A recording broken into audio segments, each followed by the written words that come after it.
It's 6:30. We'll call the meeting to order. There's such a quiet group, I don't have to bang the gavel. Maybe to wake them up? Maybe to wake them up. Everybody's expecting a boring night.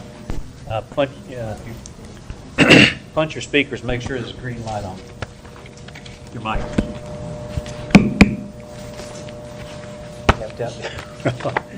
We do have a quorum with all board members present, and at this time we will go over the discussion of the June 21st regular board meeting agenda items. Dr. Randall? The first agenda item, we ask that the Board of Trustees approve the Memorandum of Understanding for Prevention Specialists to provide evidence-based substance abuse prevention activities at selected campuses for the 2018-2019 school year. And this is in cooperation with the Fort Bend Regional Council on Substance Abuse as well as the Department of State Health Services and the United Way. Got a quick question about how many kids do we have that participate in this? Just a ballpark number. Just wonder how many people we're servicing with this. They serve a certain area of the high schools. I don't have that information. I can get it from Dr. Roberts. Yeah, you have any ballpark number? I mean, is it 5, 10, 50, 100, 150? They probably, I would say between 60 and 75, but I'm just giving you an estimate. That's pretty close. That's close enough. Thank you. The next item, we ask that the Board of Trustees approve a partnership agreement with Lone Star College Sci-Fair for academic dual credit courses with the school district. Do we have any scholarships for these kids? These $72, I know they're minimal fees, but do we have any scholarships available for these kids that need it? We do not at this time. We do support those who need books, but with the $72, we work with them individually. All right, great.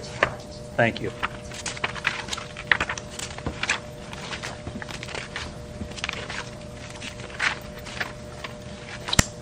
Let's see. The next item on page 67, we ask that the Board of Trustees approve the Memorandum of Understanding for Texana Center to provide youth mental health first aid training for the Lamar CISD faculty during the 18-19 school year.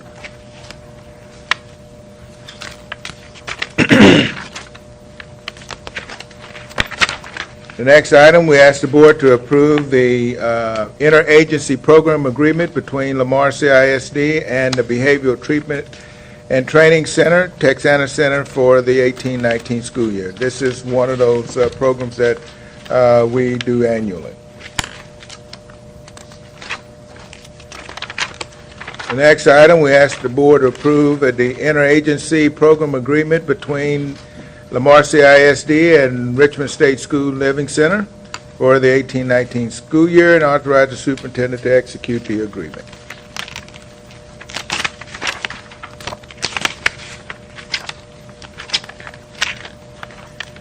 The next item, page 85, we ask that the Board of Trustees approve the new course offering of dual credit psychology. I have a question. Yes. Ms. Hack, do we get only a limited amount of courses, dual credit courses that can be offered in the high school? Limited or expanding it? There is no limit to the dual credit courses. It usually depends on the number of teachers that we have available who have their masters in 18 hours in the content area, but it can also be offered online with a teacher. It's a teacher supervisor that works with a class. All of the students in that class would be taking the course online at the same time. So it's really just limited by student interest and teacher availability. I got you. Okay, thank you so much. We ask, the next item is that we ask the board to approve the new course offerings of dual credit on-ramps art and entertainment technology class.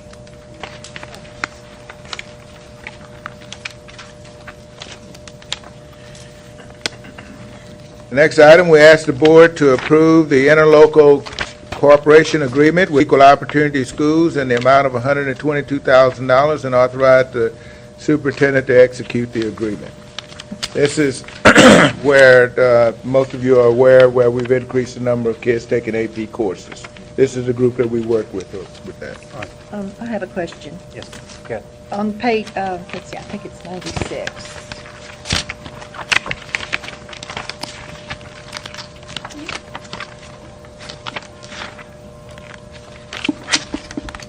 I guess it's yours. Yeah. Page 96? Page 96, where it's talking about a subscription through 2029. They're wanting some reports from us or results through 2029. The top under D. Yes. Okay. Why are we having a subscription to this clearinghouse? Do we, what is the purpose? Okay.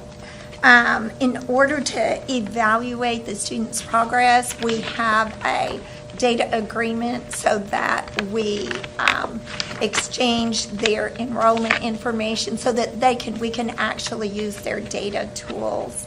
And if you say through 2029, we begin, for example, with the younger students when they fill out those surveys, and it's on a renewing cycle. So if we do not renew this, for example, for next year, it would terminate immediately.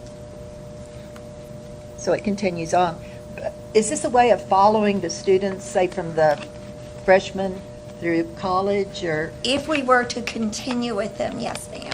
That's what I was trying to get at. That's why we have this subscription. That's correct. So we can start following them. Yes, ma'am. Do we do that now? Well, we haven't had that many that have graduated out of the program yet. Okay. So we're just. When we get to that point, it would be available to us. Yes, ma'am. Okay, thank you.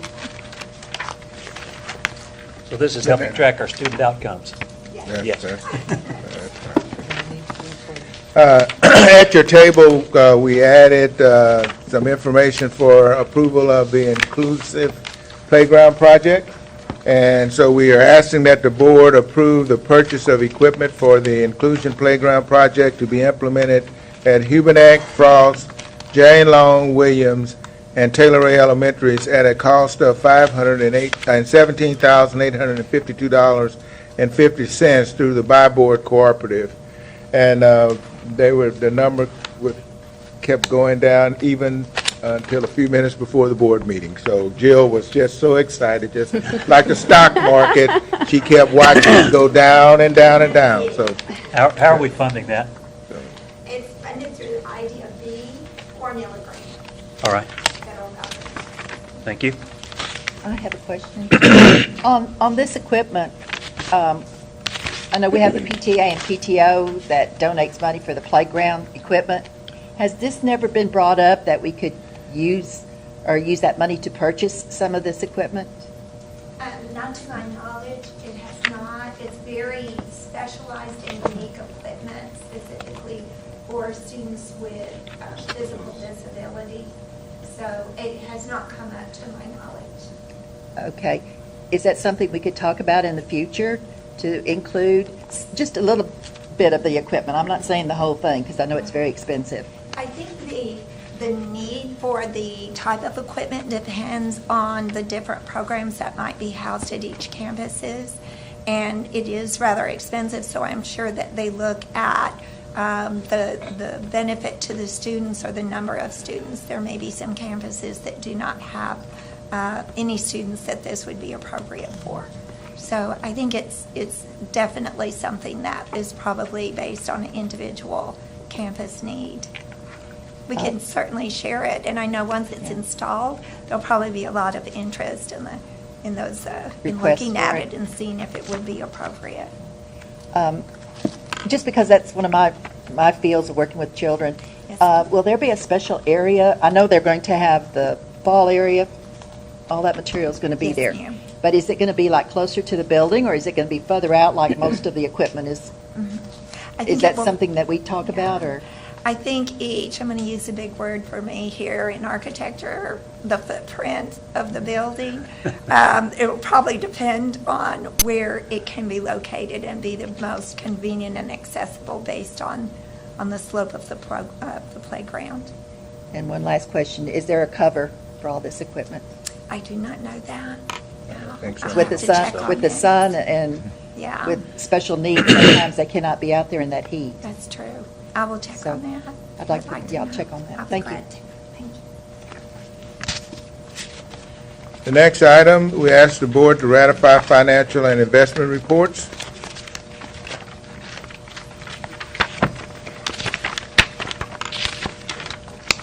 The next item, we ask the board to consider approval of budget amendment request.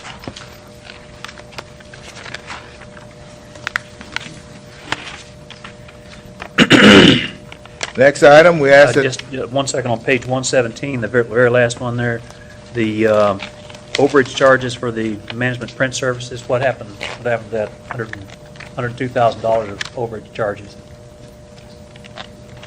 That is our RICO contract, Uh-huh. and we've actually terminated the contract with them. Every year, we reach our overage amount, or our, we have a, boy, I'm struggling with this. We have a set number of Right. clicks, basically, and once Yeah. we reach that limit, we get charged overage fees.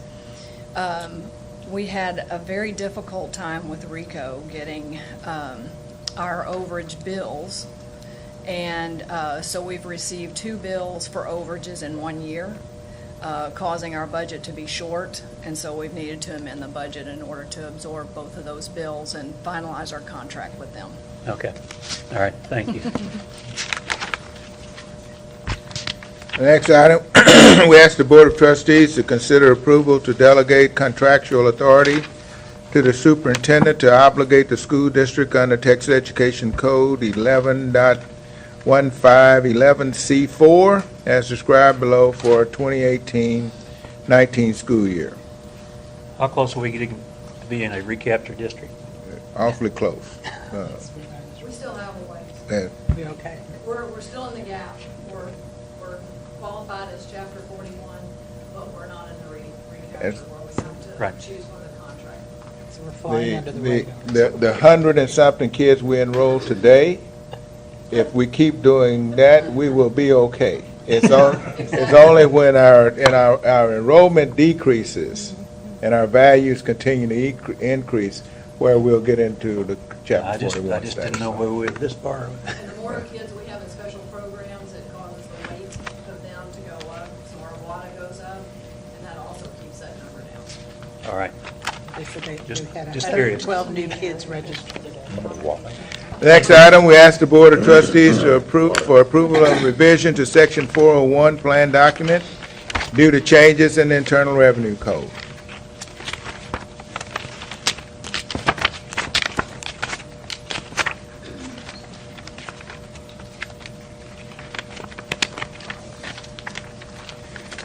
The next item, page 135, we ask the Board of Trustees to approve the first phase of retrofitting the current bus fleet with air conditioning and specific renovations to serving lines at Terry High School at an estimated cost of $385,500. I have a question. I think we probably discussed this already. Our future purchases, will they have air conditioning? Yes, ma'am. Yes.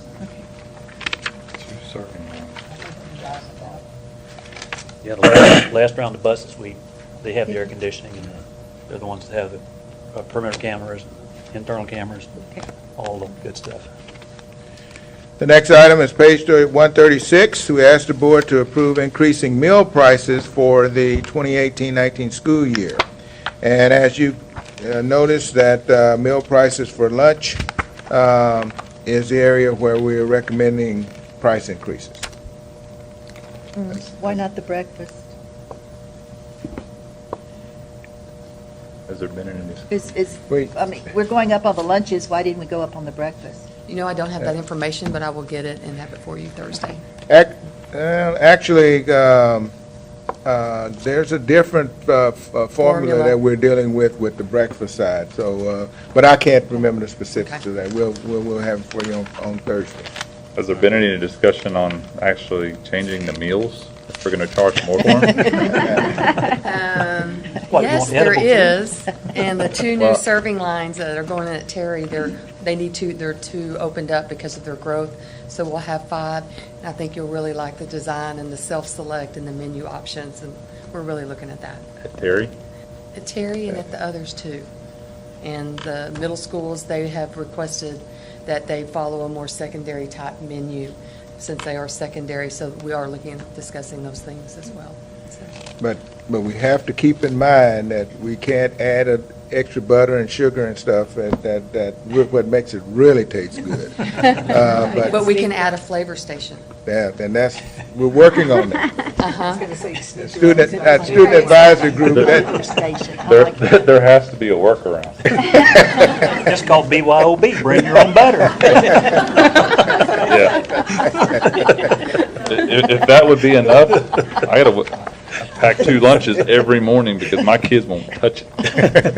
They'll be eating next year. Oh, Page 137, we ask that the Board of Trustees approve increasing the number of campuses participating in the CEP to include 6 additional designated campuses: Lamar Consolidated High School, B.F. Terry, Lamar Junior High, George Junior High, Navarro Middle School, and J.J. Westendorf Middle School, pending official verification and approval by the Texas Department of Agriculture. This will bring the total number of campuses participating to 16. I have a question. I'm not sure how to put it into a question. I know all the paperwork has to be done correctly, right, when you're submitting for reimbursement for these meals? Through the CEP program? Uh-huh. Yes. Okay. When it says alternate paperwork, 137, will be required to ensure proper classifications for accountability purposes. The district will be able to provide a free breakfast and free lunch to all the students at that location. That's correct. It's according to how you're, Yes, there is a Submitting it. pre-form that we do. It's not necessarily the federal free and reduced application to see whether parents qualify. Every child that's enrolled at one of these campuses will qualify. However, there is a level of responsibility on the district to secure a shortened form of it saying that they are participating in the CEP so that we can show documentation of which kids and families did. But the level of responsibility is on the school to secure that form. But the kids automatically are qualified because they attend that campus for the free So, reduced meal. so a high school junior can go and eat and doesn't have to show any additional indication that they're on free and reduced lunch. Under the CEP program, you're prohibited from doing the free and reduced lunch applications. However, the reason for the income verification forms is really for accountability purposes, because you won't have the same reporting requirements under CEP as you would under a regular campus. And because of that, they can't establish your economically disadvantaged status for the campus for Title I funds and things like that. So it's actually for the accountability piece, not the lunch claiming piece, that we do the alternate forms and the alternate paperwork. I don't know where I'm coming from with this, but we just approved increases in lunch prices, and then we turn around and we're going to have all these schools for free lunches. Right. So I'm going, are we, But some of that, is that some of that reimbursed Yeah. by the federal government, correct? Yes. So it's not like, we're not taking that cost. Right. You still turn in claims information, and we're reimbursed the free rate. for all the kids? Right, that are on the CEP campuses. One of the reasons why we're increasing, there's a few reasons why we're increasing meal prices. One of them has to do with our operational audit, where there was a recommendation for that.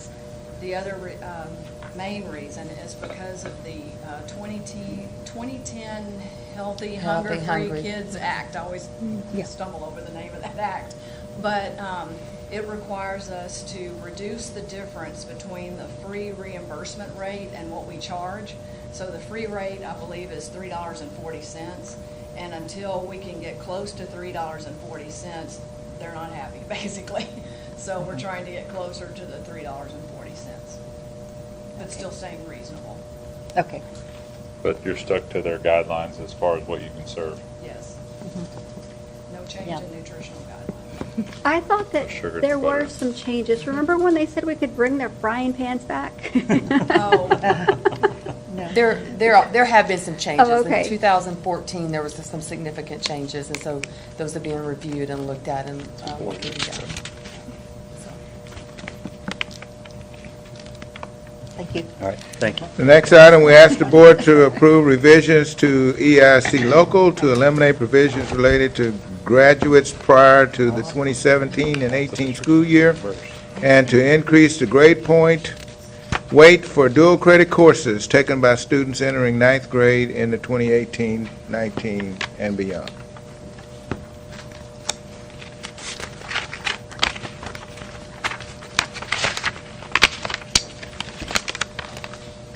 All right. The next item, the board will designate the delegates for the conference coming up.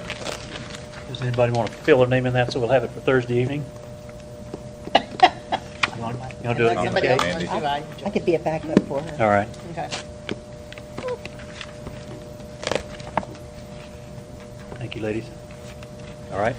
The next item, we ask the board to approve ISI commercial refrigeration for the renovation of 2 Terry High School kitchen serving lines in the amount of $201,586.32.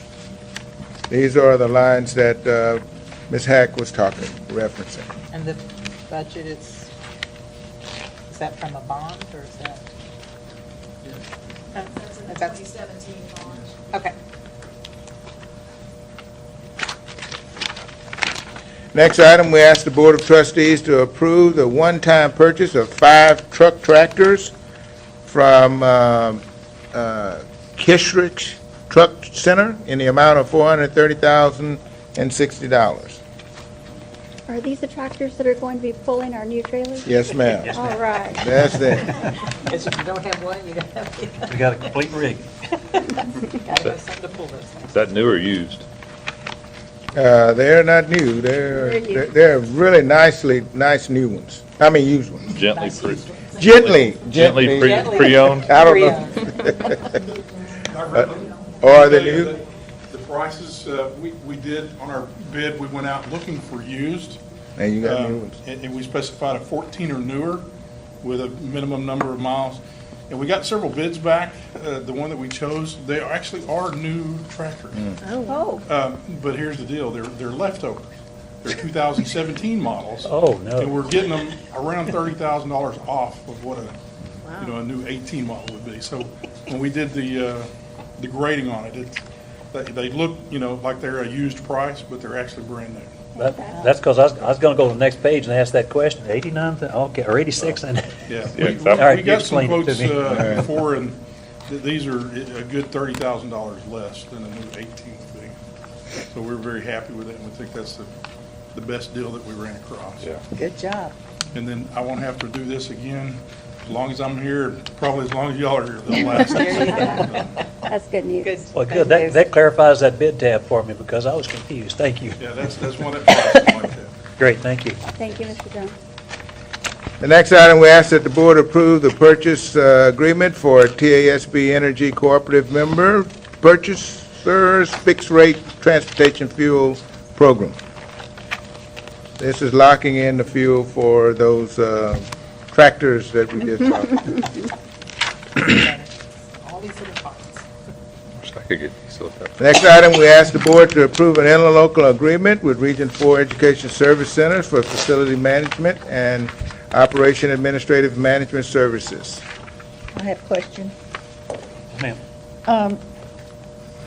With our new restructuring chart, Mr. McKeever is now the Executive Director of Facilities and Planning? That's correct. Okay. And these two gentlemen are going to have titles of Director of Maintenance and Operations, and then Assistant Director of Maintenance and Operations. Is that on our chart? Yes, that's, but they're reporting to Ms. Hack. To you? Okay. The other question I had, under personnel management, on page 153, I'm a little confused about their responsibilities in that. It's talking about that they can provide written reprimands, approval of timesheets and absences.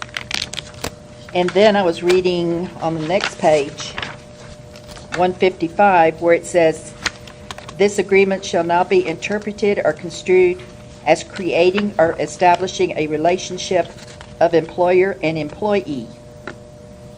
In my mind is, if they're reprimanding the people, they're working for them, for Region 4, or are they under their guidance?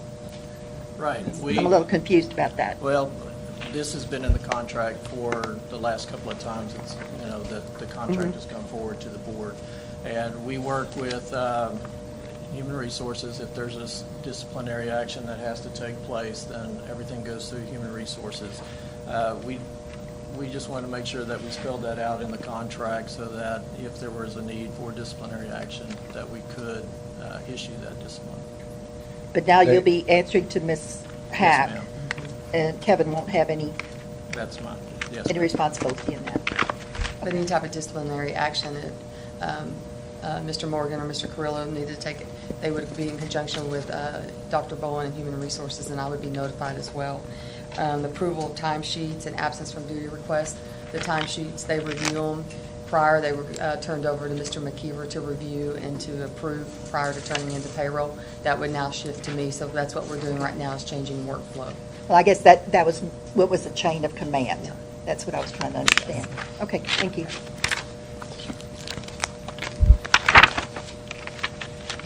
Next item, we ask the board to approve Roadrunner Moving and Storage for providing moving services for Carter Elementary in the amount of $6,750.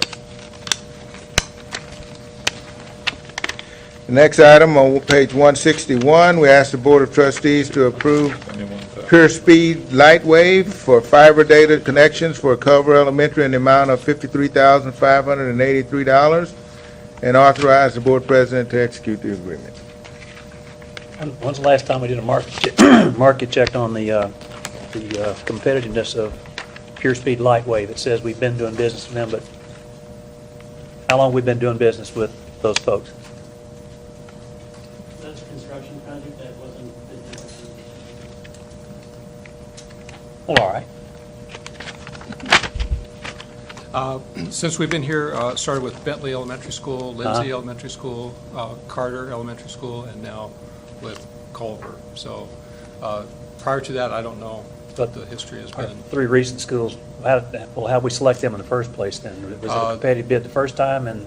Well, they're the vendor that manages the fiber network through the district, and they also provide installation and management of the getting the fiber to the school. So there's a permit process that they have to go through as well, but they are the manager of the fiber as well. Is that correct, David? No, Phonoscope Lightwave Yeah. is a vendor. Same company that comes in. Yeah, it's the same. Yeah, Pure Speed Lightwave is. As part of the federal E-rate funding process, we went out for bid okay. for fiber maintenance and management and lease. We're in our second year of that bid. Okay. I don't know, I think it's a 5-year, no, I'm sorry, I believe it's not, I don't have that number exact, but That's fine. about a year and a half, 2 years ago, we bid the maintenance agreement of the existing fiber. So when it's bid as part of construction, the installation, then we add that to our existing agreement with Phonoscope Lightwave for the maintenance of that. Okay. And the cost of this is paid through the bond funds. for Right, but I was construction. just asking about competitiveness. You know, I just hate to see $53,000 and it just. Understood. All right, thank you. The next item on page 163, we ask the board to approve Robert Kistner Consultants for additional materials testing for the natatorium at George Ranch High School in the amount of $12,272. I have. Yes, ma'am. I understand the contractor's schedule and the weather conditions, but do we not know the number of inspections that we would going to need for that? The proposals are an estimate of the required construction testing based on the architect's drawings and specifications. We bring the testing proposal to the board about the same time we bring the construction award, so we don't know who the contractor is at the time. We don't have a detailed schedule from the contractor at the time, so it's based on the testing firm's experience in that type of work and that level of detail of required specifications. Contractors have the ability to call for tests based on the contract documents. So if you have to have one concrete test per X number of yards of concrete, the testing firm is out there for that test. But if they have a large pour of concrete, for example, they have fewer tests because they don't, the frequency isn't as much. If they have smaller pours, the contractor has to have a test for every one of those pours. So that's the variable that is the intangible. In all of this, and we know that we don't like to have, additional services coming to the board, but in these are unit price contracts. The district pays for the tests that are actually taken, and you do not pay for tests that are not, that are based on estimate. So you're actually basing on a test based on the actual. We've looked at ways of trying to, capture the correct costs. On the new school projects, we've seen that there's a track record of how many tests, and we have a pretty good test evaluation of that. In the specialty buildings, like the natatoriums, some of the other smaller projects, it's a little harder to gauge. There's not the track record, but still depend on the contractor's schedule and the frequency of tests. So you are still paying for the actual ones. In this case, the testing firm, with their experience, didn't peg it close in all three projects. And we did bring them in when they first brought this to us. We had very serious conversations with them. They did revise their proposal. They did absorb some of the costs that they could, but they still came back with additional services. Thank you. The next item is just the same thing, including Fulshire High School for $11,045. And on page 171, it is also the same thing now for Foster High School for $9,951.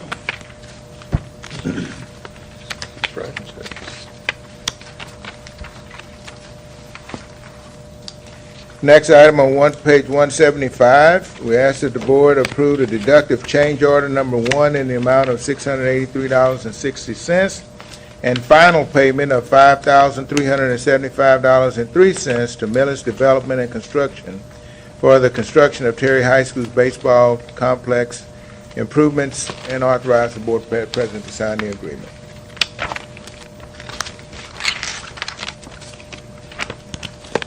The next item, we ask the board to authorize the administration to utilize construction manager at risk as the construction method of procurement with the evaluation criteria for high school number 6 and junior high school number 6. The edification of the board, would you explain the difference between construction manager at risk and construction manager agent? Yes, sir. Construction manager at risk is when you bring you go out for qualifications of a general contractor, and you can look at their qualifications as well as their fee.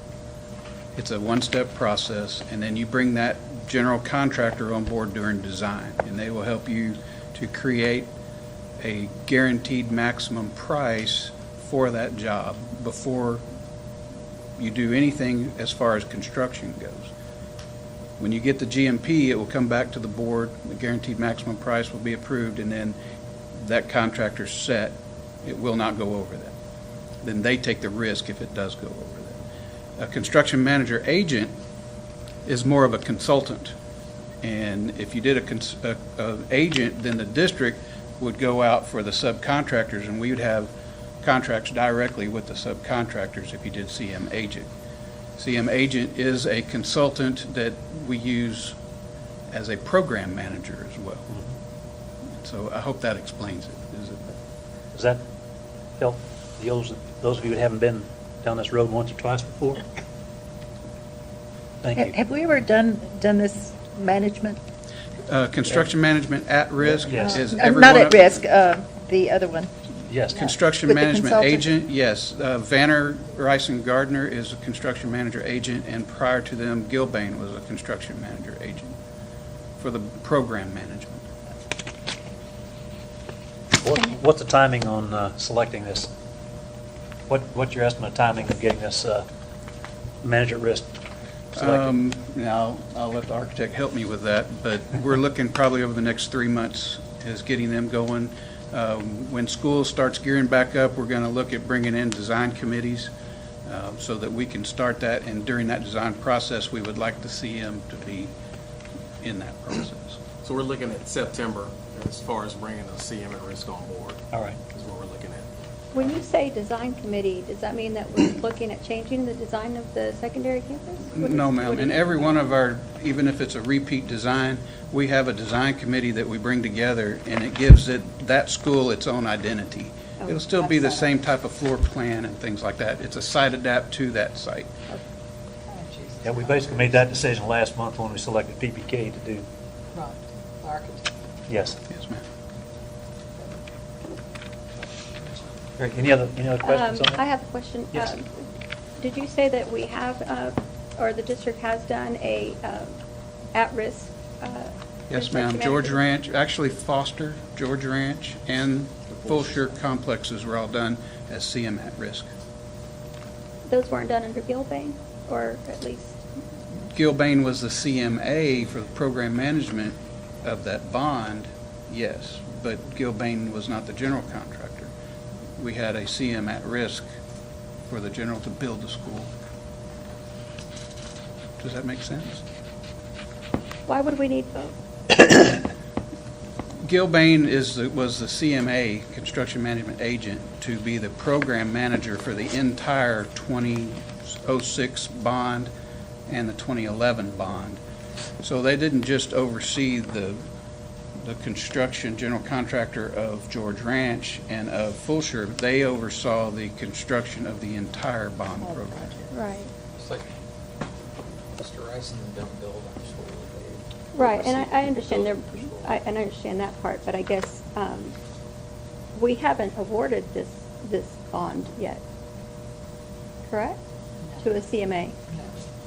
So are we doing things backwards, or? No. Yeah, no, right now, through my department, with the project managers that we will be bringing on board, this project would be one that we would manage in-house. Okay, that's. And so we would be the CMA. Perfect. I understand that. Thank you so much. Now I understand. You see why I asked for the explanation, the nuances of Well, absolutely. Thank you, Mr. McHugh. Thank you, Ms. Hack. You knew where I was, you knew why I was confused. Okay. Thank you. Next item, we ask the board to approve roofing for the construction of the roof replacement project at Seguin Elementary School in the amount of $926,850.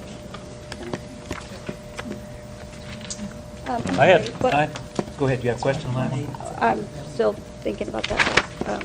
Sorry. All right, on the bid tab on 182, I see they're, about $150,000 lower, but their quality of goods and services is 2 points below the Ally Roofing, and their safety record is 2 points below.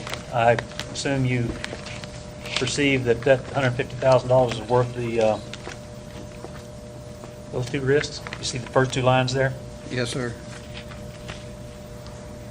And to answer your question is yes. And what we were also looking at, which also is in these numbers, is their capability of doing these projects. But yes, that was all factored into the overall. Okay, it just, from my background, anytime you had a safety record that was lower than somebody else, it was automatic red flag. Said, okay, what are we putting at risk here for any savings we might have? I don't know if Ally Roofing gets the next contract, so. Yeah, it's two different ones. Yeah, two different Two different sites, that's correct. All right. Well, we have two different issues, I bet.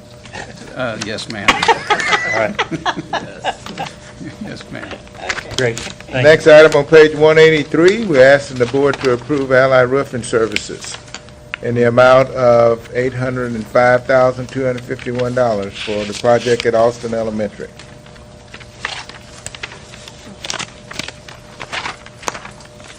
The next item on page 186, we ask that the board approve the termination of IKLO Construction Company on the band additions at Terry and Lamar, and approve the contract with Jamal and Smith Construction not to exceed $100,000 to complete the contract work, and authorize the board president to execute. How much were our liquidated damages?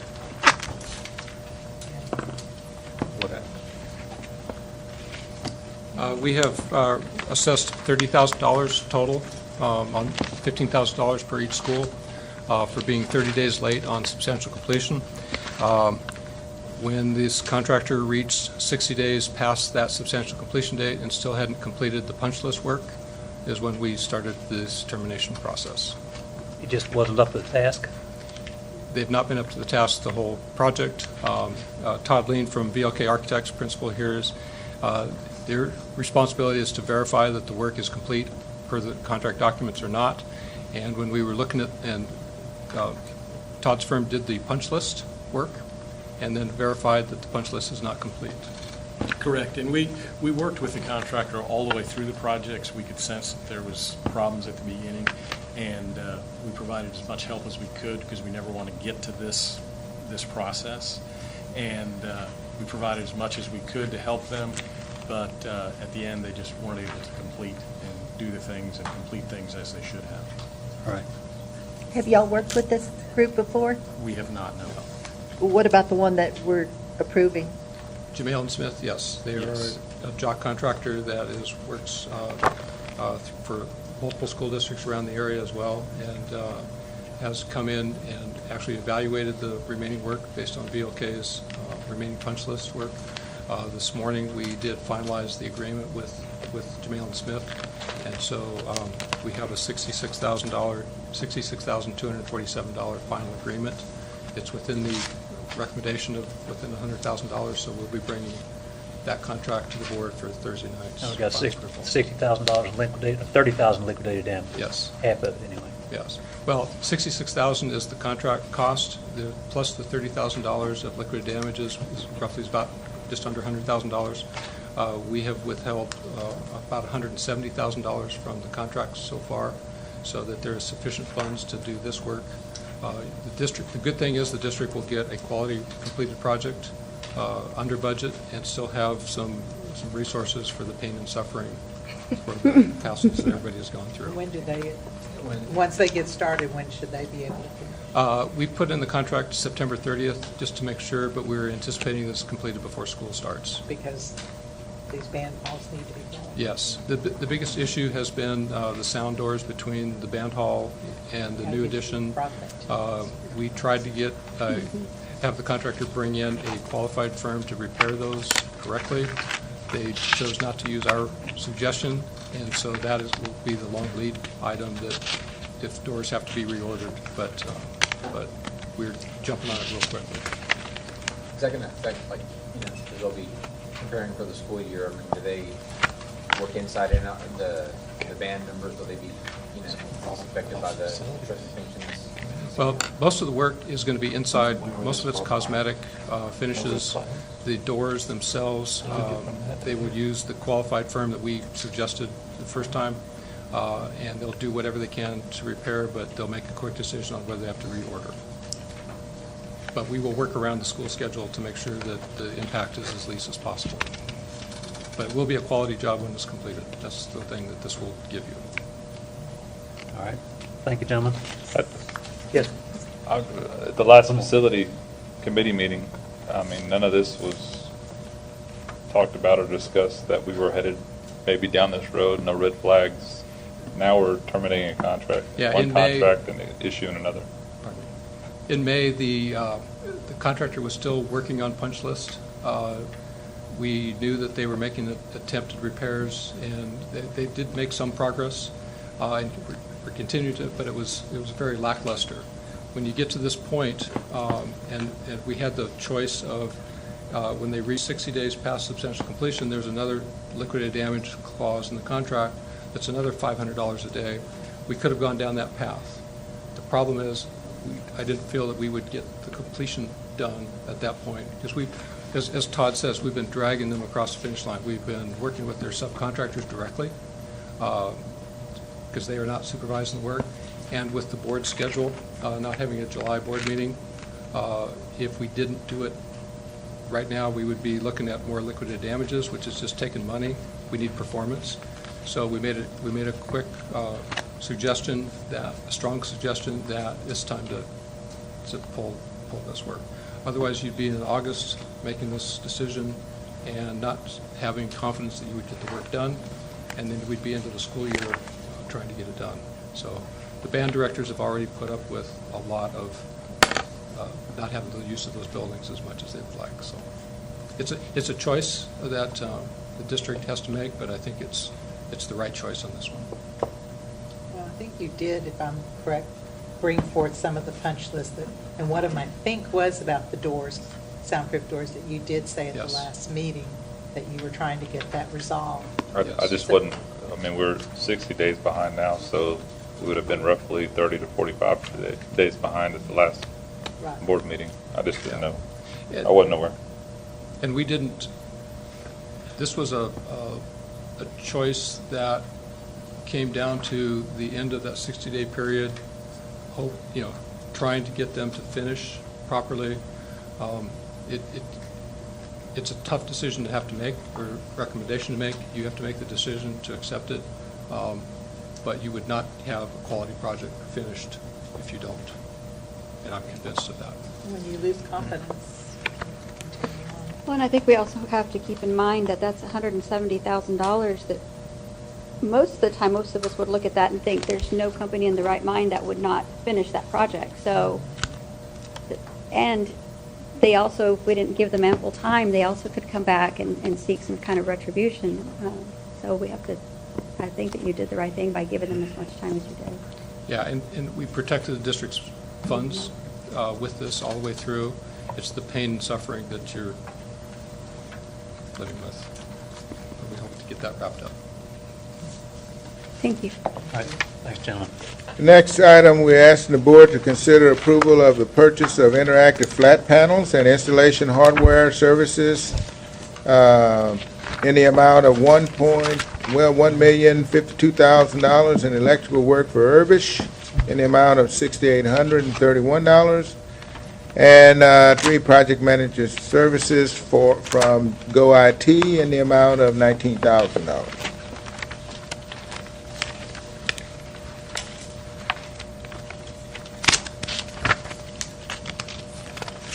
Okay, the next information item is sports medicine agreement with Memorial Hermann. I think you skipped one. You picked the printing one? I guess I'm ready to move on here. I was too. I was with you. I could see. I do apologize. The next item is approve ImageNet Consulting as the district management print services vendor for hardware, software, and printer fleet support services.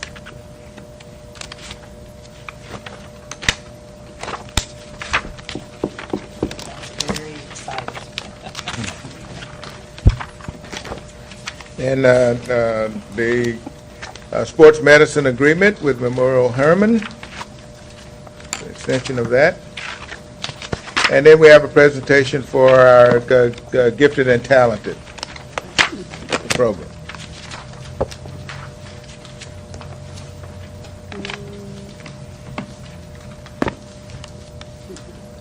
Good evening, Dr. Randall, Mr. Steenbergen, and board members. I'm Valerie Anderson, Director of Advanced Studies, and I'm going to give you an overview of the GT program. Let's back up. Okay, so that's where we are. It's an overview. Very first thing is the definition of gifted and talented. This is produced in our parent and student handbook. It's also in board policy. And to read the definition, it says a GT student performs at or shows the potential for performing at a remarkably high level of accomplishment when compared to others of the same age, experience, or environment, and that basically amounts to their peers.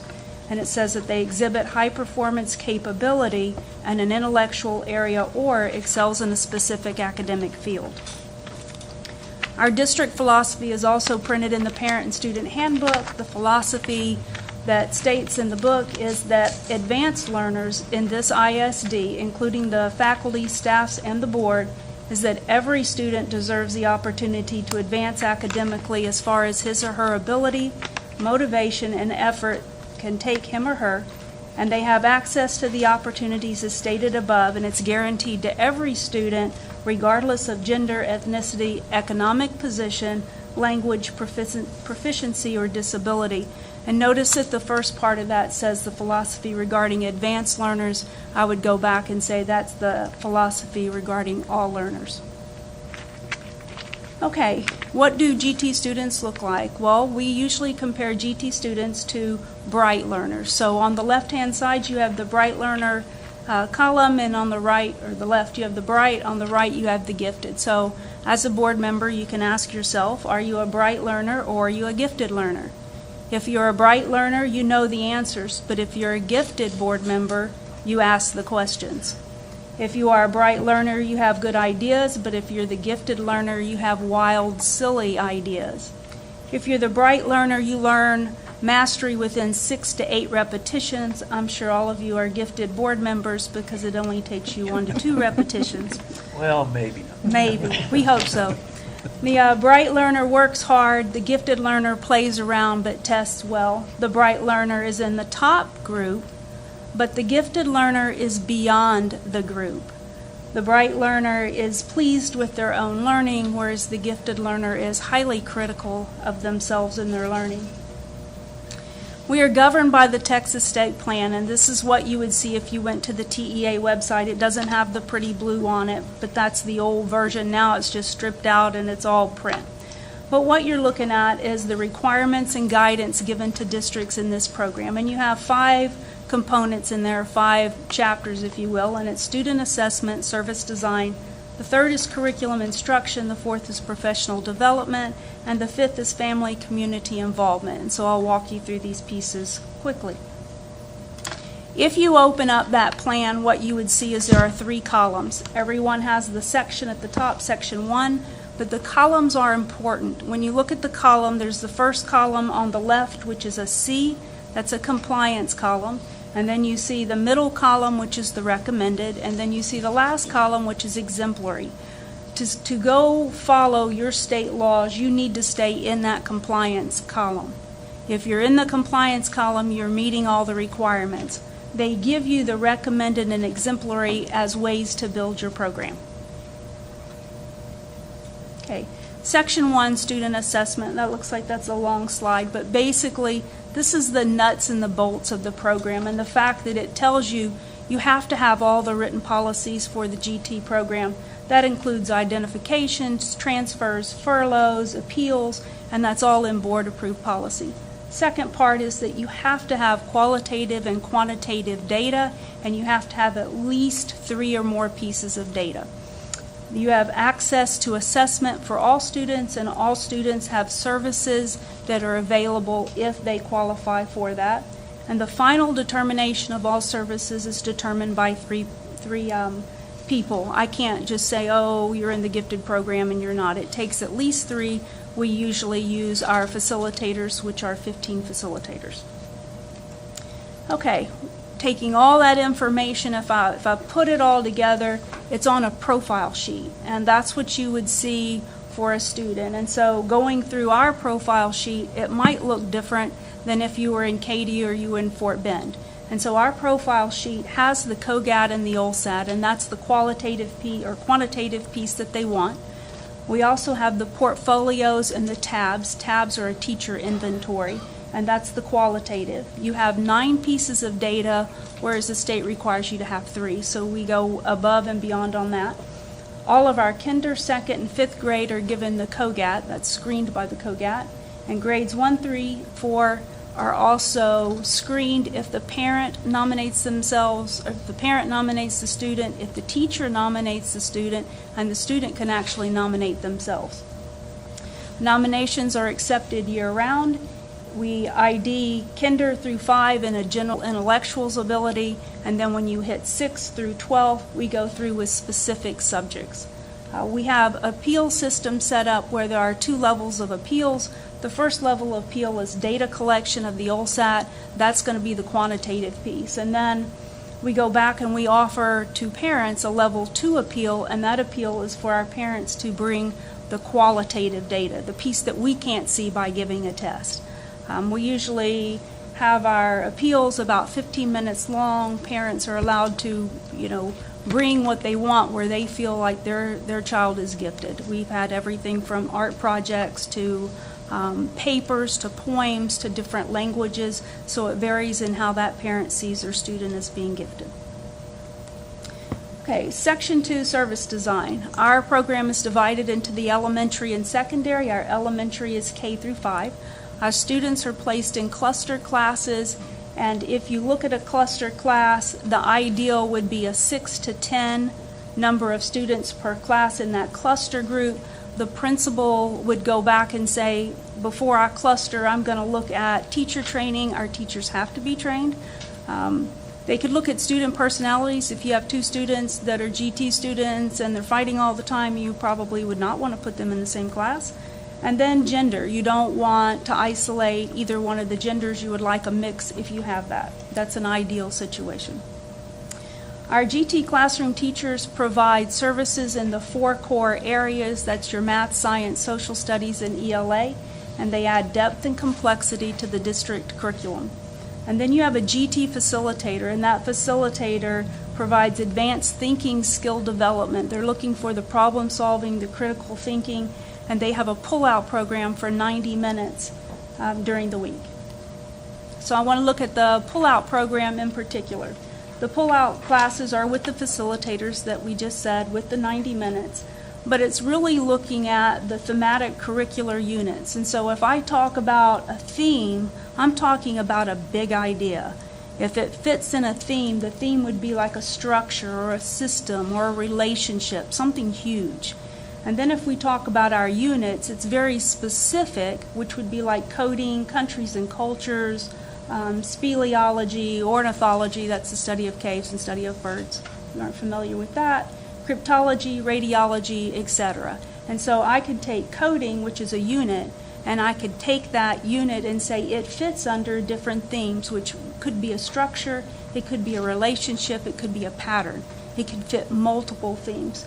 And so this year, just so you know, we piloted a unit on drones, and we piloted a unit on masterpieces, which fell under STEAM. Next year, we are going to add a microbiology section to this, or a unit to this. You can see the kids with the various activities. My favorite one was the little girl. They had done an activity where they had made a Jell-O brain, and she was scared to touch it. You can see her expression on there. It was Jell-O. I don't know why, but anyway. You have section 2 of the service design. You have the secondary piece. You have grades 6 through 8. Grades 6 through 8 are different. Remember, that's subject specific.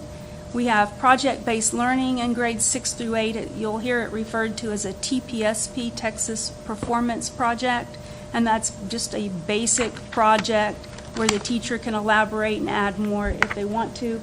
You have GT students that are automatically enrolled in your pre-AP GT program, and if you are a pre-AP student, we give you a profile of what a successful AP student looks like, and we ask for open enrollment that's an informed open enrollment, so parents and students both know what a successful student would look like in AP. In grades 9 through 12, it takes just a little bit of twist in the fact that it is total open enrollment. You can sign up for any AP or pre-AP class you want as long as you have the prerequisites. We had a district initiative in the last several years where we asked our campuses to look at promoting underrepresented students in our AP program, and that was through EOS that y'all are familiar with. And then we've added dual credit. We have a dual credit class, actually one going on right now, which is government. We will add eco in the summer as well. And our goal for that is to have our students earn the associate's degree and the high school diploma simultaneously, which is pretty darn cool. Okay, Gifted and Talented Challenge Pool Program. This came up in the audit, but it actually started before the audit, and it was designed to increase the underrepresented populations in the GT program. And we offer this on campuses with less than 5% GT. So if you look at the last box, you can see last year, 16-17, we had 2 campuses meet greater than 5%, and that was Arredondo and Travis. And this year we have, for 2017-18, that met it. This year we've added Long and Thomas, and I had to put Meyer on the slide because they're just very, very close. They're at 4.82, but I just couldn't call it 5 yet. Okay. These students are pulled out for 45 minutes, which is half the time that the GT are pulled out. We start this in first grade. We will test them at the end of first grade, but most of our success comes from second grade. It takes about 2 years of the 45 minutes. And so we're working on problem-solving skills, critical thinking, and so I thought you'd want to see what that looks like for a challenge pool program. This is what the student would see. This is at the 6th grade level, but we always take our second grade and we push them to be sure that they're covering skills above and beyond their grade level. So I gave you one that was a little harder. So as a 6th grade COGAT problem, it says take a look at the pictures across the top. And then it says they show a piece of paper being folded. Then one or more holes are punched in the folded piece of paper. Can you point the answer that shows what the square piece of paper would look like when it's unfolded? I've already given you the answer, so you don't have to worry about it. It is the 5th image over the bubble, but you have to follow the pattern at first when the paper's folded. And then once you do that and you see that it's actually hole punched, you know what the answer is. You can eliminate several of those if you would just count the holes and know that there's 4 squares of paper, so you're looking for 16 holes, but I just gave you a hint. So, okay, we should leave it a mystery. If I were looking at a 2nd and 3rd grade, their folding is sometimes not as intricate. Notice this has a corner and it's folded in, and secondly, they don't punch as many dots in it. You would see 2nd and 3rd grade maybe 2 dots. Okay, and so this is a 6th grade OLSAT. Same kind of thing where you're looking for critical thinking. This says what number comes next in the series. So you have 2, 4, 8, 4, 8, 16, 8. You want to take a guess? Give you a second. I can't waste your time. 16? 16? 16. Do you know how you got that? Yes, I do. How'd you do it? Double, half. That's Double times half, 2 double times half. 2 divided by 2 times 2 times 2 divided by 2. The next would be times 2, so 8 times 2 is 16. Very good. Maybe GD. Now, see why I asked those numbers? Okay, Section 3, Curriculum and Instruction. This basically just says that you have an array of challenging learning experiences and it needs to be in the 4 core. So that's nothing thrilling. We cover that. This is where you come into play. This is going to be in Section 4. 4.1 addresses, as well as all the other 4.2 and 4.3, professional development. If you look at 4.1, all of our GT teachers are required to go through an initial 30-hour staff development. Some people call it foundational, some people will call it initial, some people will call it the 5-day training, and that's what that refers to. After you get that your first year, then every year after that you take a 6-hour update, and it's called an update. And so where you come in is 4.3, and this occurs in the state plan. That's where the numbers are from.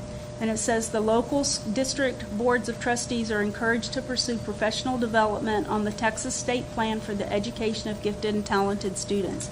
So they encourage you to participate in any staff development. You're always welcome to come to anything that we offer. We offer at least 8 to 12 in the summer of things that we do, and some of them are pretty darn good. So I encourage you to go.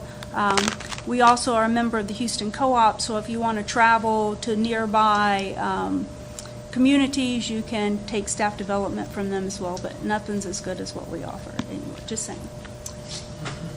Okay, here's Section 5, Family and Community Involvement. Advanced Studies has GT facilitators that maintain campus web pages. We have a district web page as well. Our favorite communication with parents is electronic. At the beginning of the year, yes, we send home paper copies to every parent asking for email addresses, etc. We have blogs, we have Facebook pages, etc. We have GT informational meetings for newly identified, and we also have GT parent advisory committees known as GT PAC, which meets 4 times a year. It's spread out over the year. Our first one will be in September. I'll be sure you get an invite, but that flyer will be put on the website as well as every campus page. This year we will roll our GT informational meeting for newly identified into our very last GT PAC meeting.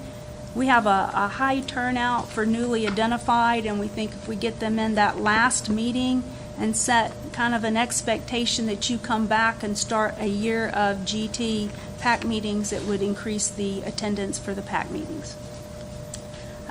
We have an annual survey that we conduct, and this is also in our handbook, and it's on a 3-year rotation. So we do elementary, we do middle, junior, and then we do high school. Well, it just so happens, what'd you think?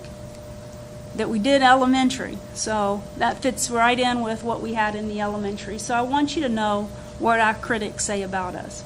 So this is the 17-18 Gifted and Talented Survey. We've surveyed parents and we've surveyed students. Out of the 951 invitations to parents, we got about a third, 33% responded, and of our students, we had 79% respond. This is what our parents would say. My child receives a sufficient amount of GT instruction for the week. Students are pulled out, so that's talking about the pull-out program, of the classroom for a minimum of 1.5 hours weekly. 67% of our parents either strongly agreed that that was the correct amount of time. And then it says for the second one, the GT facilitator uses pull-out time to teach higher level thinking and learning skills. We had 85% of our parents either agree or strongly disagree. Strongly agree or agree. Okay, on our parents, we have experiences with GT teaching and learning. This is continued. It says, my child is excited about learning, and we had 91%. To me, that's extremely high for 91%, and makes me very, very happy that children go to school excited. The second one is, my child is exposed to a wide range of instructional learning materials in the pull-out program. We had 75%. My child is provided enrichment opportunities in the pull-out program. That's 79%. And before you look at the 53 and say, what? If you read the question, it says, my GT student should be taught the curriculum units at a more accelerated pace. So that means, should we speed up? That's a 50-50, so we'll probably keep it around the same. So that's why it's 53, but I think that's a good number for not wanting to speed it up. Availability of the GT program information. It says, parents new to LCISD easily access the information about the GT program. That was 68%. That's certainly something we can work on for new parents coming into LCISD. I have received adequate information about the GT program. That is 77%. And the information I receive about the GT program is easy to understand. That's 83%. It's probably because they're GT parents. Parent responses. Here's some comments that were taken out of this survey. It says, the GT program provides an excellent communication, is very responsive with questions, and educating parents about the program. My daughter's favorite day of the week is the day she gets pulled out to go to GT because she loves what she is learning and educational activities she gets to participate in. That's pretty good. I'll skip to the third one. I appreciate the district recognizing the need of the program. That's kudos to y'all for having the program. And then the very last one, the program has allowed my child to think out of the box and explore ideas that are different from the classroom curriculum. Okay, so you can look at what students said. When you talk about the time spent in the pull-out program, which was, remember, the 90 minutes a week, 75% of our students said that's about right. So that probably should not be changed. Problem solving. I solve problems in my GT pull-out class. When you look at most of the time and some of the time, you're looking at 88%. That's a high number. When you talk about asking questions, it says my teacher wants me to ask questions. In my GT pullout program, we have 80%. Most of the time or some of the time, that's still high numbers. Creative ideas, my teacher wants me to talk about really creative ideas. In my pullout program, you have 81% on the top two. About students feeling challenged. I feel challenged in my GT pullout class. We have 82% feeling challenged. Working independently. It says I work on my own in the GT pullout class. That could be dangerous, totally on their own. They said 80%. I was happy. Topics. It says the topics are interesting in my GT pullout class. When you look at that combined, it's 96%. It doesn't get much better than that, other than this one. I learn a lot in my GT pullout class. 98% of those kids are satisfied with what they learn. So I have to give you some pictures to end this. And so if you look at things that they've done this year, the little girl on the left, they had studied Ireland and countries and cultures, which is 3rd grade. And knitting is very important to Ireland. They learned how to knit without any knitting needles. Their fingers were actually the loom.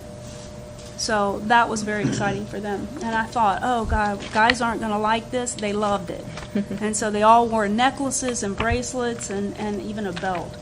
Top pictures, masterpieces. We dove off into that this year. Our GT facilitators, that was the pilot on this masterpieces. They created pinch pots and they were fired. They went through the cycle of clay, where clay came from. I think they were fired at some of the elementaries as well as Foster High School from that teacher. You can see top right, when they go through their CSI unit, they're practicing on each other doing fingerprinting. You have the bottom left where the CSI goes on the field trip to the crime lab and the sheriff's office, and then you have the robotics on the far right. You have one more slide, and this is one of the pilots, and this was the Rubik's Cube. Notice the far left, it says you can do the Rubik's. At first, it was a hair puller. And so these pictures tell a story. If you go to the very top part where it says Rubik's, patterns, planes, and grids, these students were given these Rubik's Cubes and they were asked to twist these so each plane is a different color. If you're familiar with that, it started off to be a hair puller. Look at the design work on the far left. They were able to create the design that they're all laying by. That's in a work in progress, but I went into this campus and they had all done their patterns and their patterns were different. And then if you go to the top right, these students invited their parents in and asked their parents, gave their parents really a lesson on how to do the Rubik's Cubes. And if you see the bottom picture, the parents are self-absorbed in trying to solve that Rubik's Cube themselves. They're all sitting by themselves. I don't know if you can see that because it's small. But anyway, it was a good time. And so I leave you with a thought. Did you ever think that the analytical, critical thinking, problem-solving, visual spatial relationships could be so fun? You can in GT. Okay, any questions or comments? I have a comment. Yes, ma'am. In your presentation on some of your numbers where, they were in the 70s or even the 80s, there was quite a significant number of parents saying, I don't know. So perhaps maybe your biggest challenge is, or that you're facing, is just letting parents know what you're doing in the GT classrooms. And that could increase your score quite a bit. That has been a part, but one of the questions is that new parents. Right, that was a different one. But that one kind of bothered me too. Absolutely. Because I want parents to be able to nominate their students. So we're going to work on giving them a flyer at the beginning, all students, all parents, so they're new. And you're right, that's been an ongoing issue to push that out in the community, and that's something that we could definitely get better on. Thank you. I have a question, Yes, ma'am. because it went by so quickly. Talent pools, is it K1 and 2 in schools that have not met over 5%? Is that what you were saying? We call it the challenge pool now, but it's also been called the talent pool. Okay. We start with campuses that do not have 5%. And the first time we pull them is in first grade for 45 minutes, and then we carry that same group to second grade. We go back in the first grade and we give them the COGAT and all that. They've had the COGAT in kinder, the OLSAT. Try and get them identified in first so we can put them in GT in second. And how do you create that pool? Is that through, By- again, parent, teacher, and test, or is that? Well, we start with the COGAT test, Right. and so we look at scores, but then scores aren't everything. And so we'll take that to the principal, assistant principal, and say, what are your recommendations?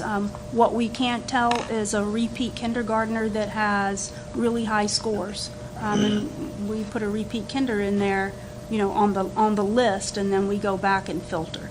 We usually end up with 10, 12 students that are in the challenge pool per grade level. Okay, good. Mhm. Thank you. Yes, ma'am. I've always been told that students that are ADHD tend to do better in GT classes, but it's their behavior that keeps them out. Is that still true? I can see where somebody would say that, and so let me kind of explain that.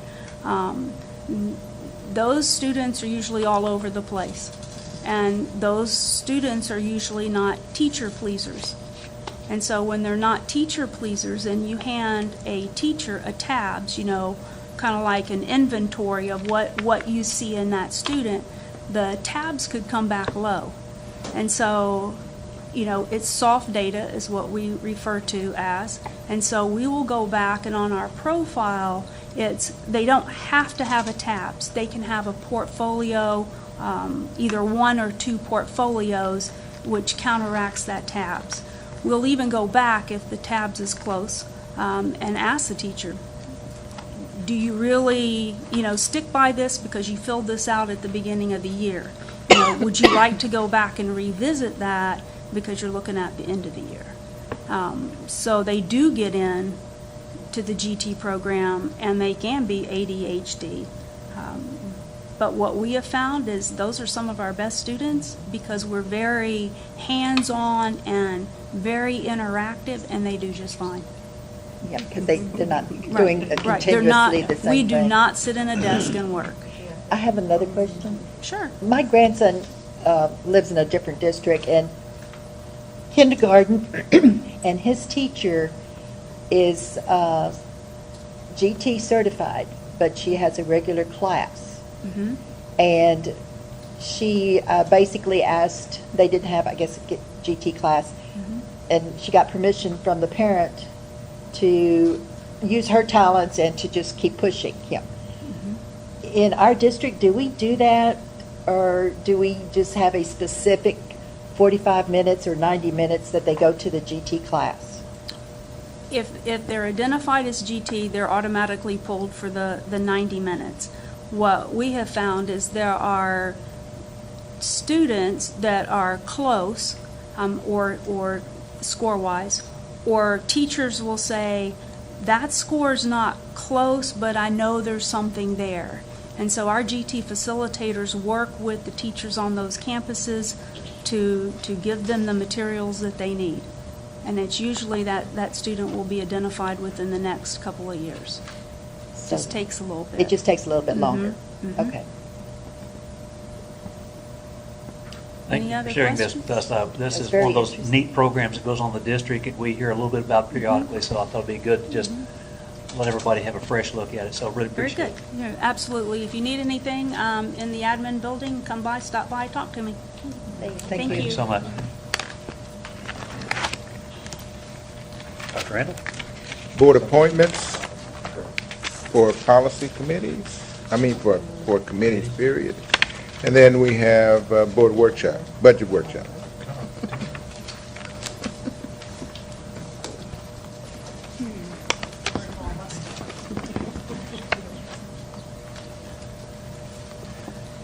Good evening. Yvonne is passing out a copy of the presentation. This presentation will be very similar to what you've seen in the past at this stage of the game. This is our first workshop of the year for the 2018-19 budget. In this workshop, I typically discuss types of revenue, types of expenditures, any legislative points of interest, and then the type of activities we've engaged in budget-wise.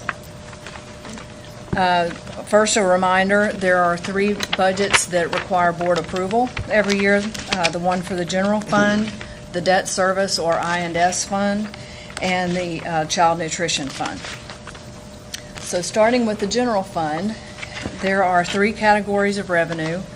The local revenue and state revenue are the bulk of the general fund proceeds. Property taxes are the largest of the local revenues, and state aid, of course, is the greatest of the state aid piece. However, there are TRS on behalf receipts posted there. Federal revenue is only about 2% in the general fund. With regard to property taxes, value growth is becoming more and more important to the district.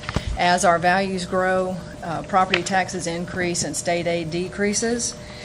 Within the state funding formula, the values that are used lag 1 year. So for the 18-19 year, the state values established for 2017 are the ones that are used in the formula. The current year levy is estimated based on preliminary values that we've received from the Central Appraisal District. The latest update I've received was on June 15th.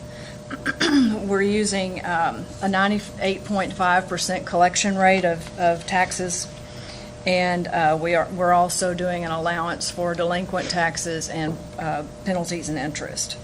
Other local revenues include investment interest earnings, facility rentals, athletic events, and things like that. Most of our investments are picking up a little bit from where they used to be. We're actually over 1% and one of them getting 2%. Yes, and so the budget definitely is going to reflect that, thank goodness.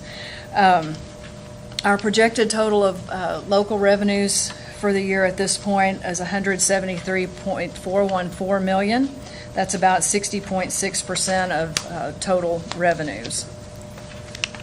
Based on the June 15th reports that I mentioned, our values are holding at about 4.88% higher than the 2017 values. Last year we were at 5.51%, so we're hovering at 5%, whereas we were hoping and we were looking at much higher rates in 2016, 15, and 14. So we're hoping our values actually pick up. Typically, I take the CAD values and then discount. I get 2 reports, one that's pretty close to being certified, and then there's one that contains all the properties that are under ARB review. Right now, there's about 8,200 properties that are being reviewed, which means taxpayers have protested their values. I use about 94% of those values, and then a significantly higher percentage of the others. Right now we have about $3.5 billion in freeze-adjusted value, and the Comptroller's Office, of course, reviews values every year as well. Our preliminary net taxable values are right at $15 billion. They're at $14.8 billion. We're using $14.524 billion based on the calculation I just discussed. Current year taxes are, the levy is estimated at $167.485 million, and we'll update values until certification in July. Delinquent taxes are budgeted at $1.6 million, and we have $900,000 budgeted for penalty and interest. Total taxes are right at $170 million. Here's your calculation. Actually, it's a comparison of the current year 17-18 budget and the 18-19 preliminary calculation. The things I'd like to point out here especially are the proposed tax rate. Under 17-18, the current year, you'll see $1.04 for M&O and $1.06 for next year. We're looking at doing a swap and increasing for 1 year to $1.06 in M&O, and then decreasing the same 2 cents for the I&S rate. We're able to do that without voter approval due to a provision in the property tax code and relating really to Hurricane Harvey. We can go above the $1.04 for 1 year. You'll see that our frozen tax values or taxes for 18-19 are estimated at a little over 16 million, and that's just the general fund portion. And then there's your 98.5% collection rate, and just doing the math down, that produces your $167.485 million in taxes. With regard to state revenues, of course, the biggest portion is our state aid from the formula calculation. And the TRS on behalf payments are estimated at $13 million. If you'll recall, what that is we have to budget for, on both sides, in revenues and expenditures, the same $13 million, and it relates to the amounts that the state contributes to our employees' TRS retirement accounts. State revenues are budgeted at $107.77 million, and that represents 37.7% of total estimated revenues. Federal revenues this year are estimated at $4.925 million, and that's up quite significantly because our Medicaid, our SHARS program, is doing very well. So that funding is increasing. That's about $4.5 million of that 4.9. And as a percentage of the total, it's 1.7% of total estimated revenues. So this, the next slide shows you the breakdown of all the different categories of revenue.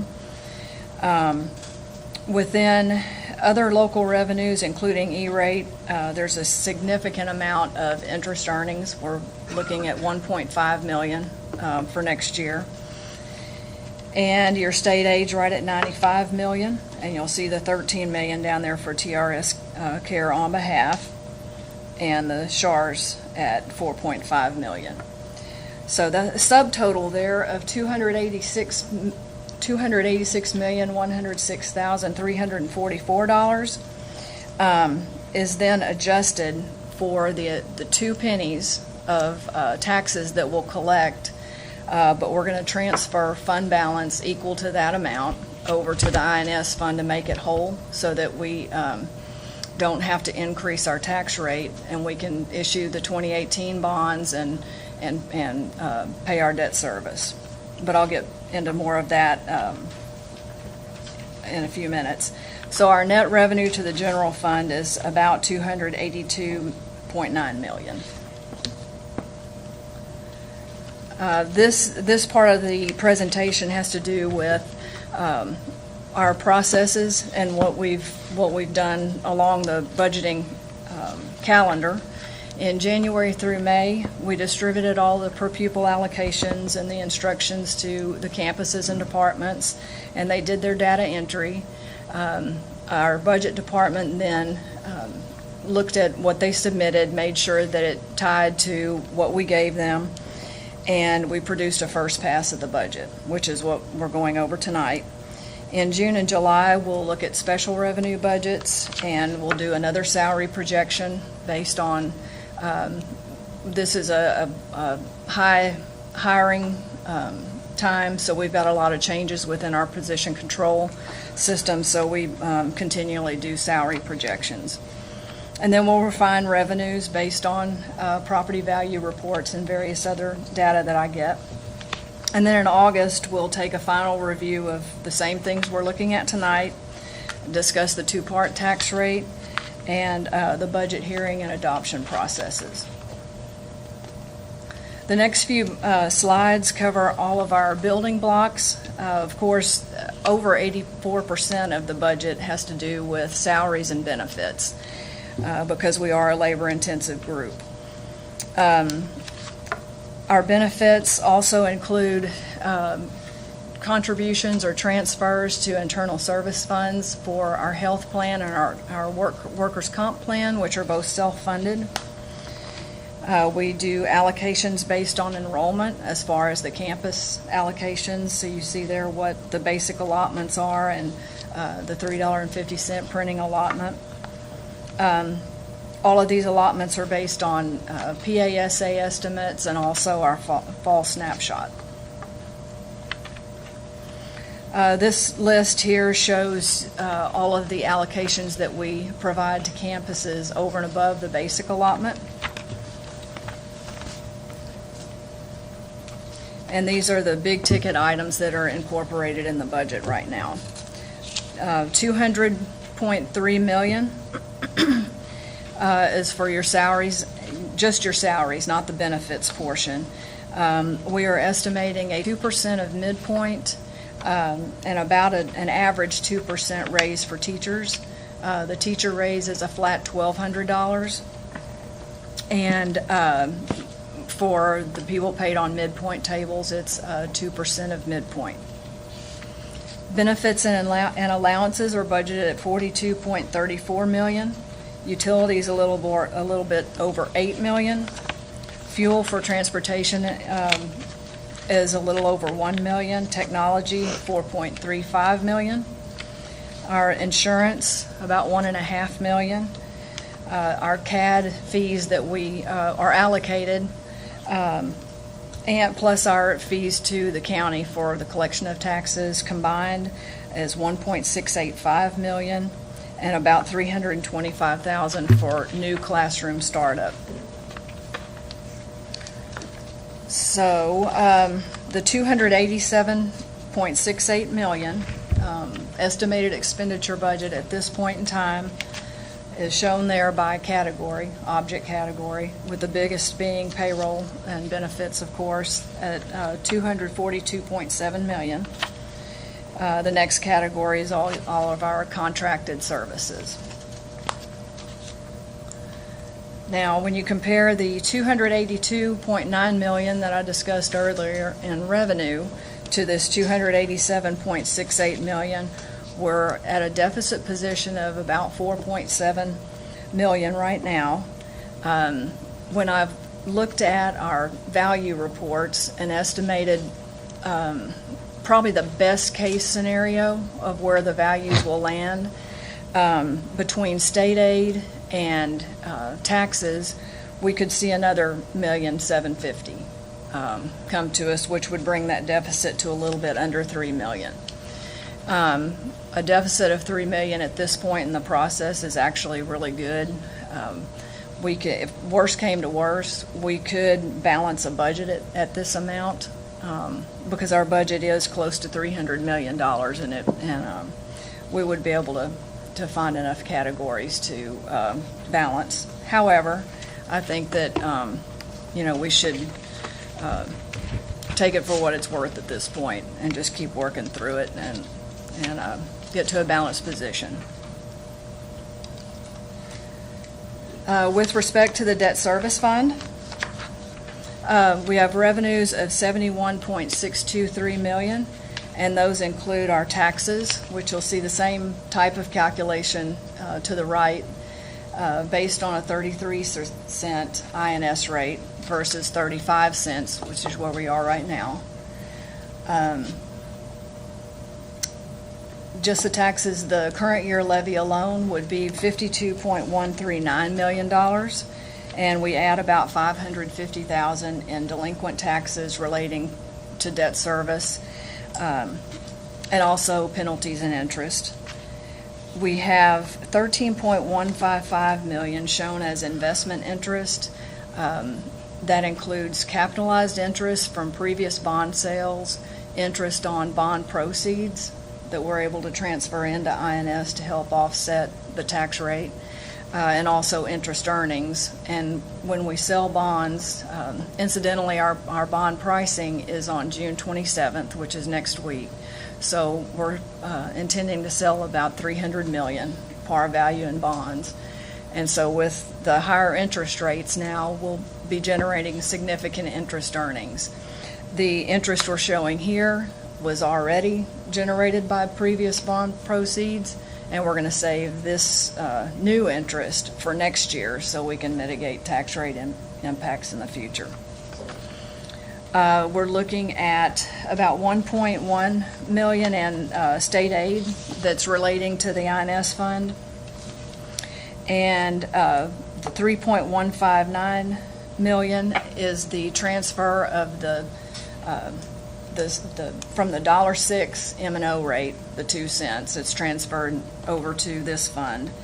And then we'll spend down part of our fund balance, which is estimated at $12.5 million at the end of August this year. We'll spend down about $1.2 million in order to balance. All of those funding sources will cover the fees, the principal and interest of $71.337 million that's anticipated for this fund, with $71.2 million of it being just the principal and interest. And that includes an estimate of what the 2018 sale is going to increase our debt service by. All right. Now, with respect to the tax rate, again, we're looking at $1.06 roughly in the M&O rate and 33 cents in INS. We have upcoming truth and taxation requirements, so we will have our standard meeting in August. I believe it's August 2nd this year, where we will go over our budget parameters and hopefully recommend the same tax rates and roughly the same conditions. There might be a resolution. I'm not real sure what all of the legal requirements are in order to do the $1.06 swap and all that, but there might be some resolutions or things in order to do that. And that concludes the debt service piece. Lastly, the child nutrition budget is balanced at $14.67 million. Of course, we're going to have revenues from breakfast and lunch sales and federal reimbursements. And again, the highest categories are going to be your supplies and your salaries and benefits in that fund. But it's balanced at the $14.667 million. And with that, I'll answer questions or... I have a question. Did you say that teacher raises or teacher increases was at 2%? Is that what? An average of 2%. So depending on where they are on the hiring schedule, it could be less or more than 2%. Did we do 3% last year, or am I wrong? 3%. And right, Yvonne, 3%? That's correct. An average. So we're decreasing that? At this point in time, yes. Does that keep us competitive? Well, what I do know is that Region 4 did a survey yesterday, and the biggest categories were 2% to 3% raises. More districts are going toward 2%. Many are not doing a raise at all this year. Some are talking about maybe a mid-year raise. You know, they won't adopt a budget with a raise in it, but then, develop a figure by mid-year and then do it in December. So 2% on a better than average still keeps us competitive? I would say it does, yes. And our starting salary for new teachers is $54,500 right now for next year. I mean, of course, that'll change if our raise percentage changes.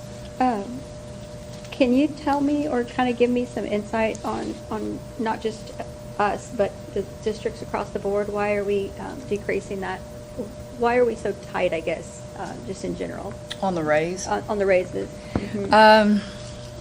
Well, we typically, when we start the budget process, start with either a 2 or a 3%.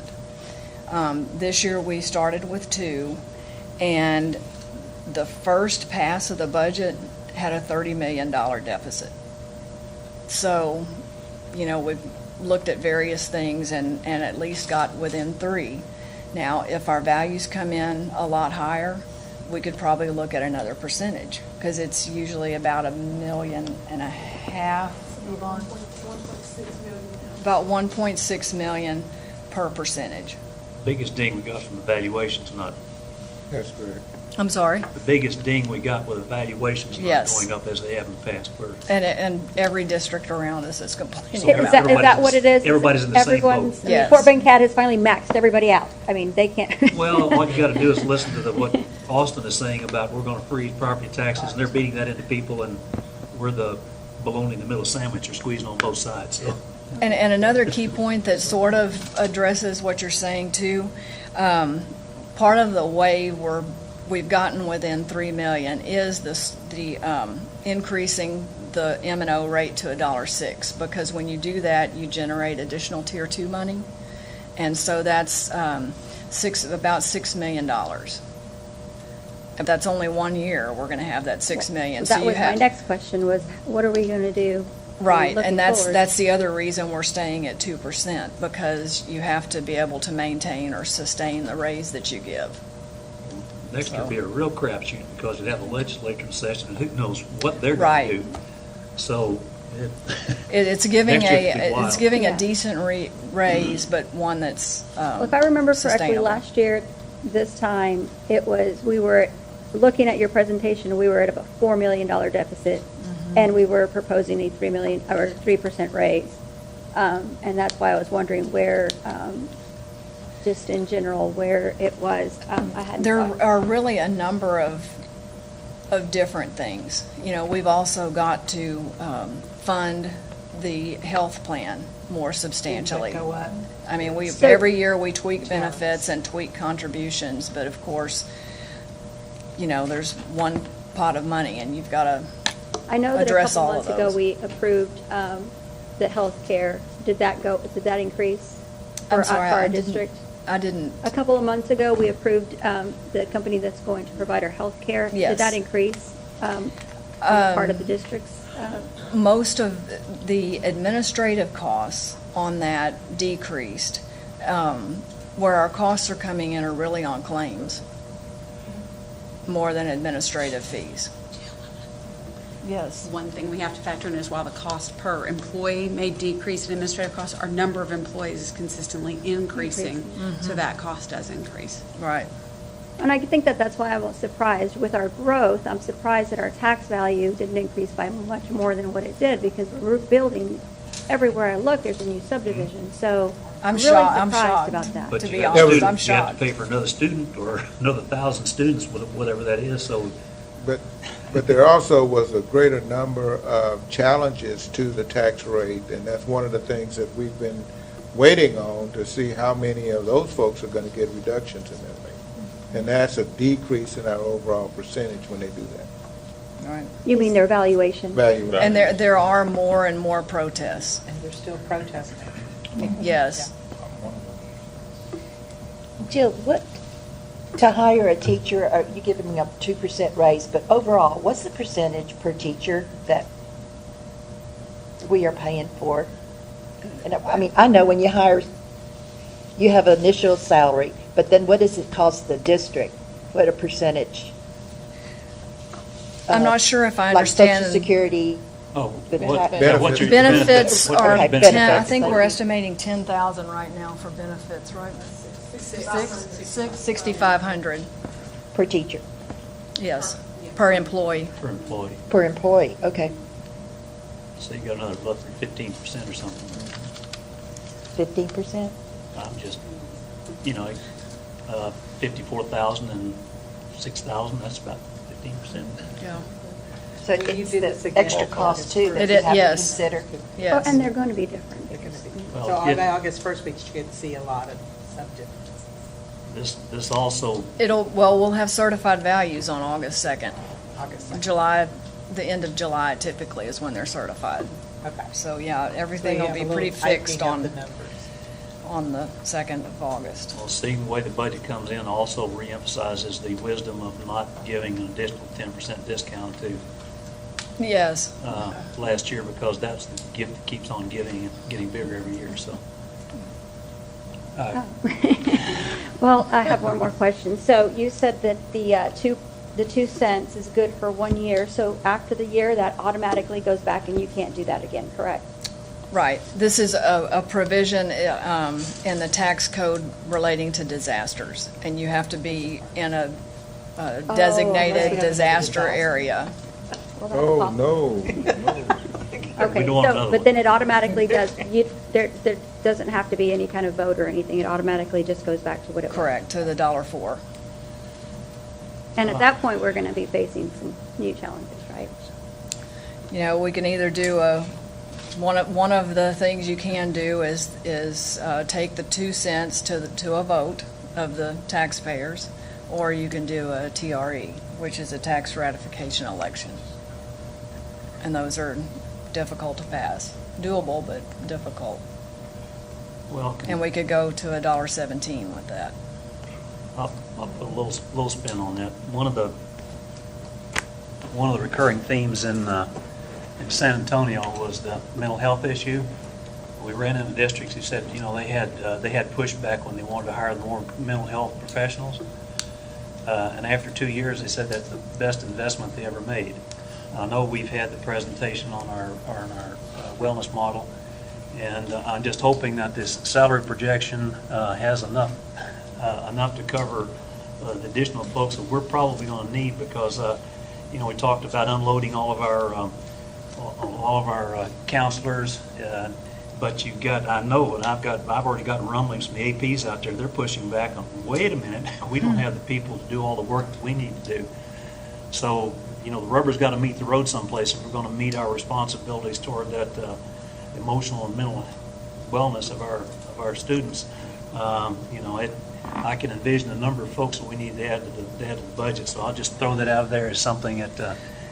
It does have an allowance for requested positions in it, which would cover those. And then it's also got growth projections according to our staffing guidelines, plus a few more. So by then, we'll also know our needs for next year, and we'll be able to figure out how much of this we need, or if we need more, or whatever. So yeah, we'll be ready to adopt a budget almost on August the 2nd.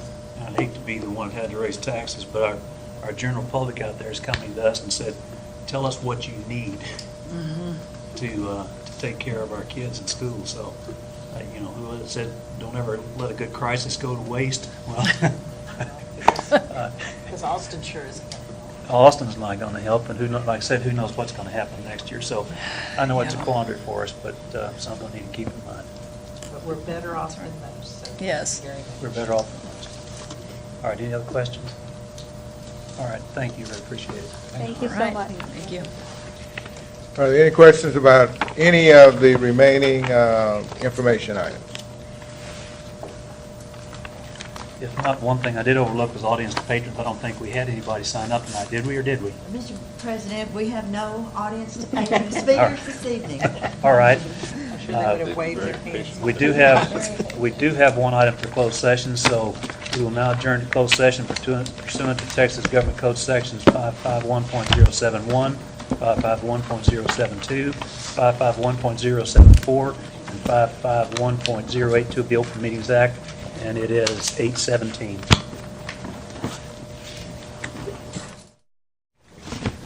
We will reconvene in open session at 8:47, and I don't believe we have anything else to bring before this board, so we'll also adjourn at 8:47. Thank you very much.